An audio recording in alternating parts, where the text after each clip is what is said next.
Hello cricket station viewers, நான் உங்கள் சஞ்சீவ். என் கூட ரிச்சர்ட்ஸ் இருக்காரு. செகண்ட் டே இன்னைக்கு முடிஞ்சிருக்கு. நம்ம இந்தியா வாஸ் ஆஸ்திரேலியா பாக்ஸிங் டே டெஸ்ட்டோடது மெல்பர்னில். நமக்கு பேச வேண்டிய விஷயங்கள் நிறைய இருக்குது. ஆனால் நம்ம ஆரம்பிக்க போகிறது என்னன்னா முக்கியமான சில டாபிக்ஸ் தான். ரிச்சர்ட்ஸ், எனக்கு உங்ககிட்ட ஃபர்ஸ்ட் இந்த 2 கேள்வி கேட்கணும்னு இருக்கு. விராட் கோலி அப்ரோச்சை கொஞ்சம் மாற்றிருக்காரு. ஆனால் அதை பற்றி நீங்கள் என்ன நினைக்கிறீங்க? அவர் பண்ணதுக்கு எது கரெக்டு, எது தப்பு? அதுக்கப்புறம் இன்னொரு முக்கியமான பேசும் பொருளாக இருக்கிறது இன்னைக்கு என்னன்னா, ஜெய்ஸ்வாலோட நோட்டில் கோலிக்கும் பங்கு இருக்கா?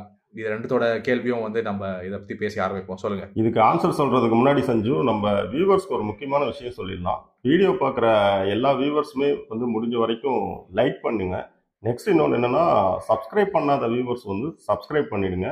நெக்ஸ்ட் வீடியோ எண்டு வரைக்கும் பார்க்க ட்ரை பண்ணுங்க. ஏன்னா உங்களை பார்க்க வைக்கிறதுக்காக நாங்கள் எதுவும் கடைசியில் கொண்டு போய் முக்கியமான மேட்டர்லாம் வச்சு அந்த மாதிரி ட்ரிக்கெல்லாம் எதுவும் பண்ணுறதில்ல.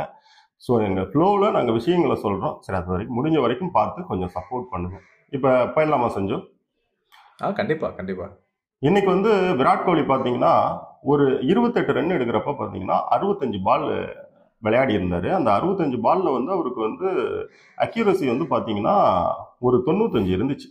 நெக்ஸ்ட் பார்த்தீங்கன்னா ஒரு 30% பந்தை அவர் லீவ் பண்ணி விளையாண்டுருந்தாரு. ஒரு 20 பந்துன்னு அதை எடுத்துக்கலாம். இந்த 20 பந்துக்கு அவர் லீவ் பண்ணி விளையாடினதுமே என்ன ஆயிடுச்சுன்னு பார்த்தீங்கன்னா, அவருக்கு என்ன மாதிரி ஷாட்டுக்கெல்லாம் பால் கிடைக்குதுன்னா, புல்லுக்கு கிடைக்குது, ஸ்ட்ரைட்டருக்கு கிடைக்குது, ஆன் டிரைவுக்கு கிடைக்குது, நெக்ஸ்ட் ஒரு ஆஃப் டிரைவுக்கும் கிடைக்குது.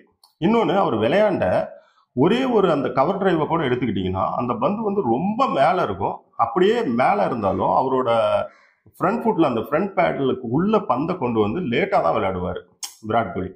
ஸோ இப்படி எடுத்துக்கிட்டிங்கன்னா, அந்த 20 பந்தை அவாய்ட் பண்ணதுமே அங்கிருந்து ஆஸ்திரேலியன் பவுலர்ஸ் அப்படியே ஒரு பேடுக்குள்ள வந்தாங்க. நெக்ஸ்ட் அவருக்கு புல் ஆடுறதுக்கு திடீர்னு ஒரு ஷார்ட் பாலுக்கான ஒரு வியூகத்துக்குள்ள போனாங்க. அப்படி இப்படின்னு அவங்க நல்லா ஃபுல் அண்ட் ஃபுல்லா அலமோத அப்படியே ஆரம்பிச்சிட்டாங்க.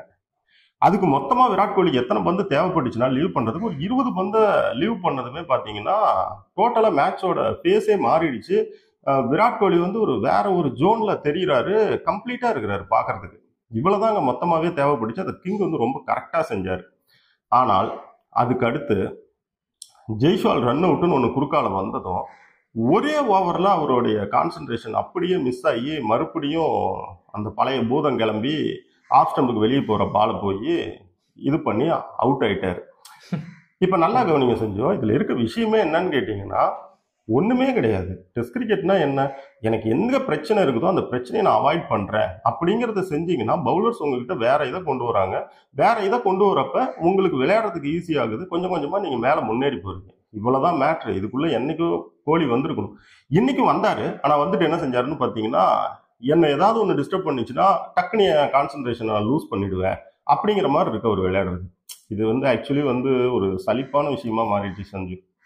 அடுத்து ஜெய்ஸ்வால் மேட்டரை எடுத்துக்கிட்டா இதுல விராட் கோலியோட பங்கு இருக்கா அப்படின்னு கேட்டா நிச்சயமா அதுல விராட் கோலியோட பங்கு கிடையாது. அதுக்கு முக்கியமான காரணமே என்னன்னு கேட்டா, இது ஒரு டெஸ்ட் கிரிக்கெட். ஏன்னா இப்ப நம்ம டெஸ்ட் கிரிக்கெட் விளையாடுறப்ப அவ்வளவு ஒரு ரிஸ்கான ரன்னை நம்ம எடுக்கணும்னு அங்க எந்த அவசியமே கிடையாது.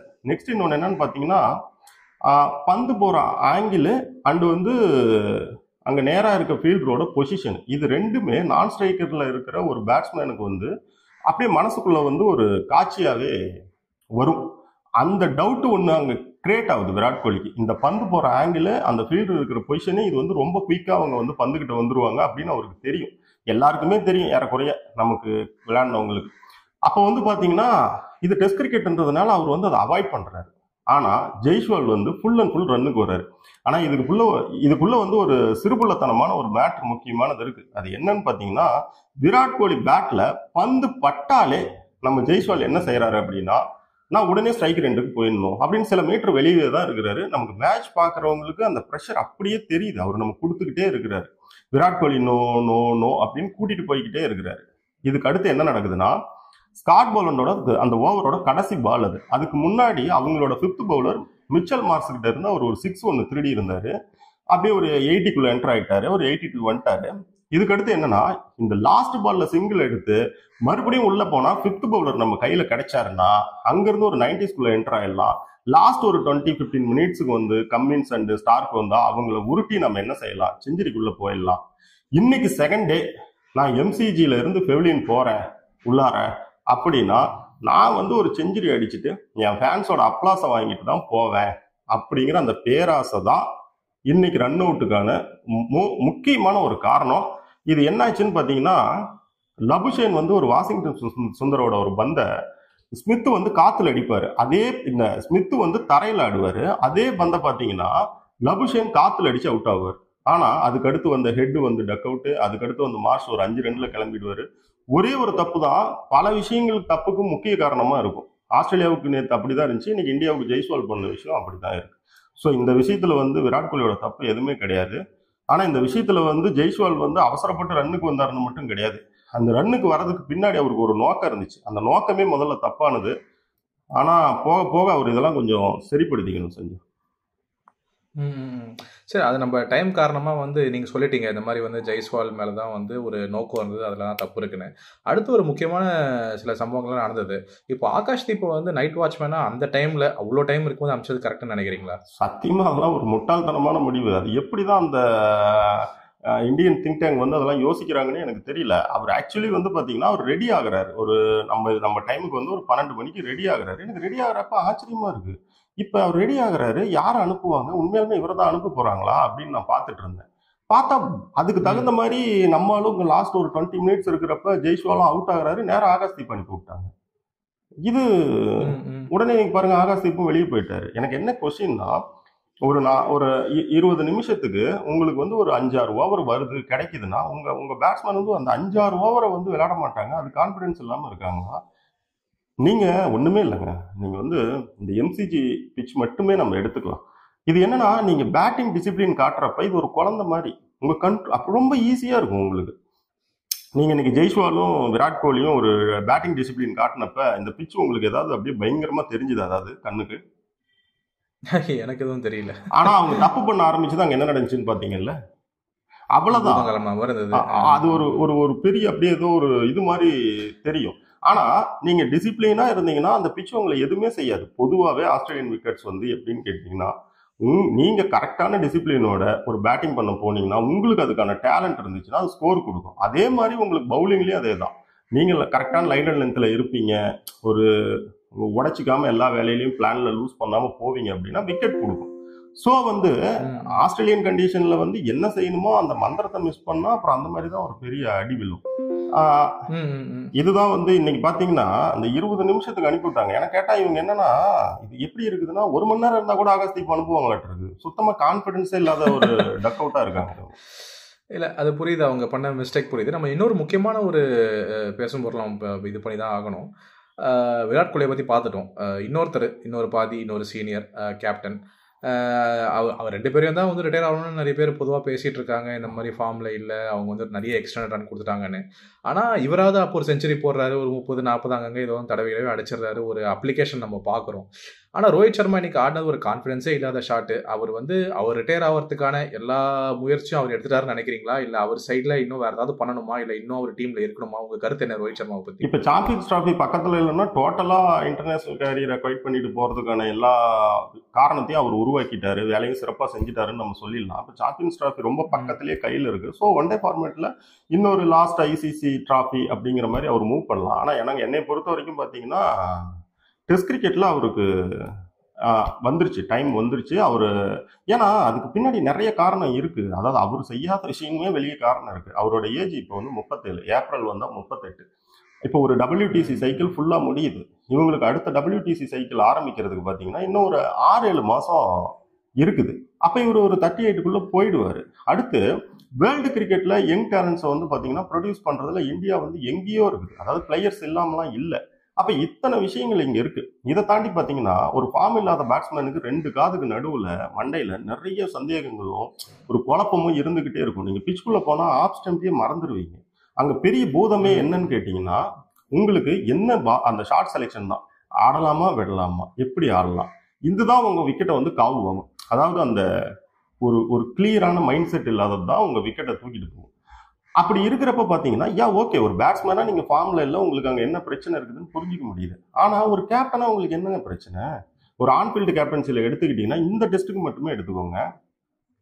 நேத்து சாம் கான்ஸ்டர்ஸ் அவ்வளோ தூரம் வந்து நல்லா வேகமா ரன்னுக்கு போயிட்டு இருக்காரு, அக்ரெசிவா போயிட்டு இருக்காரு. இவர் வந்து 11 ஓவர் தாண்டி ஒரே 2 பவுலர் வச்சு ஒரே இதுல போயிட்டு இருக்காரு. ஒன் சேஞ்சுக்கே வரல, ஏனே தெரியல. அது ஏதோ வந்து மந்திரம் போல. நான் போட்டா இவங்க 2 பேர்த்த வச்சுதான் போடுவேன்னு. ஏன் இப்ப ஸ்டார்க்கெல்லாம் ஃபர்ஸ்டோட ஸ்பெல்லில் 3 ஓவர்ல நிறுத்தி டக்குன்னுலாம் கமின்ஸ் மாத்தினதே இல்லையா? தேவனா மாத்துறது தானே. ஆனா அவரால் அதுவுமே செய்ய முடியல. நெக்ஸ்ட் இன்னொன்னு பாத்தீங்கன்னா, இன்னைக்கு நீங்க எடுத்துக்கிட்டீங்கன்னா கான்பிடன்ஸே இல்லாத சிராஜை கொண்டாந்து ஃபர்ஸ்ட் ஓபன் பண்றாரு. அதுக்கப்புறமேல் பொதுவாகவே இந்த டெஸ்ட்ல அவங்க ஸ்பின்னரை யூஸ் பண்ணது எப்படி இருந்துச்சுன்னு நாம பார்த்தோம். அது அதை விட ரொம்ப முக்கியமா மிச்சல் ஸ்டார்க் பேட்டிங் வர்றாரு. பேட்டிங் வரப்ப பாத்தீங்கன்னா நேரா இருக்கிற இந்த 2 fielder long and long off மேல இருக்கிறாங்க. அவரு கவாஸ்கர் கமெண்ட்ரியில இருந்து கதறாரு, ஏப்பா ரோஹித் ஒருத்தரையாவது உள்ள வைப்பா அப்படின்ட்டு. அப்ப என்ன விஷயம் அப்படின்னு பாத்தீங்கன்னா, ஒரு பேட்ஸ்மேனா ஃபார்ம்ல எல்லாம் உங்க பிரச்சனையை என்னால புரிஞ்சுக்க முடியுது.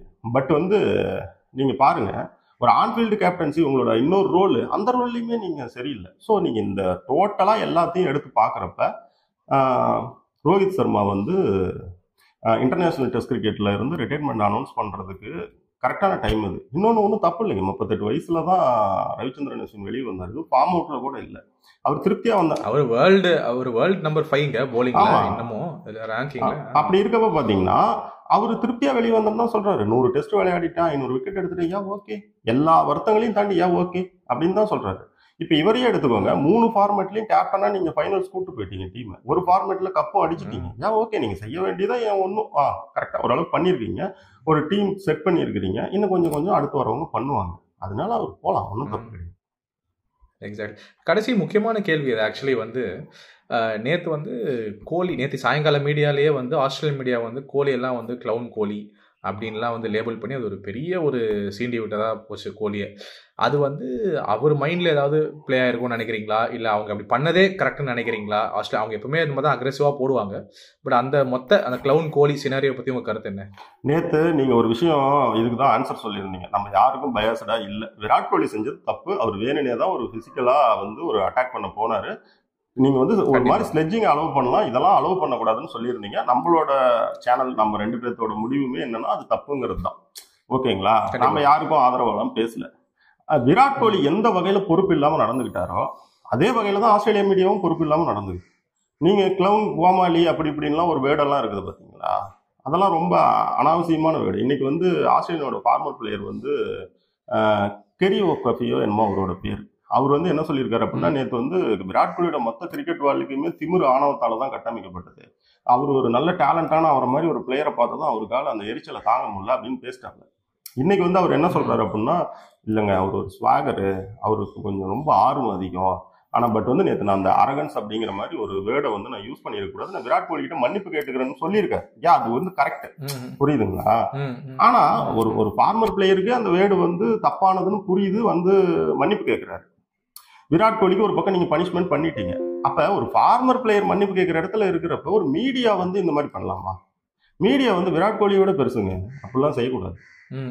ரெண்டாவது வந்து ஸ்லெட்ஜிங்கிறது என்னன்னு கேட்டீங்கன்னா, அது வந்து உங்களுக்கு இயல்பா ஒரு ஹியூமர் சென்ஸ் இருக்கணும், நெக்ஸ்ட் வந்து உங்களுக்கு வந்து சைக்காலஜி தெரியணும்.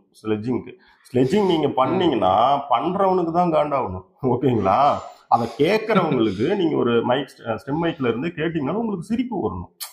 அது அவ்வளவு நுட்பமான வேலை, ஒண்ணுமே இல்லைங்க. இன்னைக்கு நாதன் லைன் கேஎல் ராகுலை பத்தி ஒண்ணு கேட்கிறாரு, நீ என்னப்பா தப்பு செஞ்ச, உன்னை எதுக்குப்பா இப்படி வந்து தேர்தல் அனுப்பிட்டாங்க, உன்னை எதுக்கு 3வது அம்சாங்க நானும் பார்த்தேன். இது வந்து சைக்காலஜி புரிஞ்ச எவ்வளவு உள்குத்தான ஒரு ஸ்லெட்ஜிங் பாத்தீங்களா? அப்ப ஸ்லெட்ஜிங் பண்றதுக்கு வந்து மூளை வேணுங்க, சும்மா தெருவுல போறவன சொக்காய் பிடிச்சிட்டு சண்டை போடுற மேட்டர் எல்லாம் கிடையாது. ஸ்லெட்ஜிங்ன்றது ஒரு ஸ்லெட்ஜ் வந்து ஒரு ஆர்ட், ஓகேங்களா? இவங்களுக்கு ஆர்ட்லாம் இல்ல, இவங்க என்னன்னா விட்டா என்னன்னா விராட் கோலி அந்த ஒரு பிசிக்கல் அட்டாக்லாம் இருக்குது இல்ல, அதெல்லாம் அதுக்குள்ள வரவே வராது, அது வந்து தடுக்கப்பட வேண்டியது. அவர் ஒரு மேட்ச் பேன் பண்ணியிருந்தா கூட நம்ம அது பெருசா எடுத்துக்க மாட்டோம். நம்ம இது இந்தியன் சைட்ல இருந்தா அவர் செஞ்ச தப்புன்னு சொல்றோம். அதே மாதிரிதான் நம்ம என்ன சொல்றோம் அப்படின்னா, ஆஸ்திரேலியன் சைட்ல இருந்துமே அவங்க பண்ற அந்த விஷயம், மீடியா பண்ற விஷயம் வந்து தப்பு தான். அன்னைக்கு பிசினஸுக்கு தேவைப்பட்டுச்சு, அவரை வச்சு பிஜேபிக்கு முன்னாடி ஆத்துன்னு வரைஞ்சாங்க. இன்னைக்கு வந்து என்ன செய்யறாங்க அப்படின்னு பாத்தீங்கன்னா, அவர் ஒரு கெட்டதா வரப்பையும் அவரை வச்சு அந்த பிசினஸ் பாக்குறாங்க. அதாவது என்ன, நாங்க விராட் கோலி எல்லாம் ஒரு யானை மாதிரிங்க, ஓகேங்களா? நல்ல விதமா வந்தாலும் பணம், கெட்ட விதமா வந்தாலும் பணம், அதை வச்சு அதுக்காக தான் அந்த மீடியா அப்படி பண்ணிட்டு இருக்காங்க. ஓகே ரிச்சர்ட்ஸ், நம்ம வந்து 5 முக்கியமான கருத்து இன்னைக்கு நடந்த எல்லா பேசும் பொருளும் நம்ம பேசியாச்சு.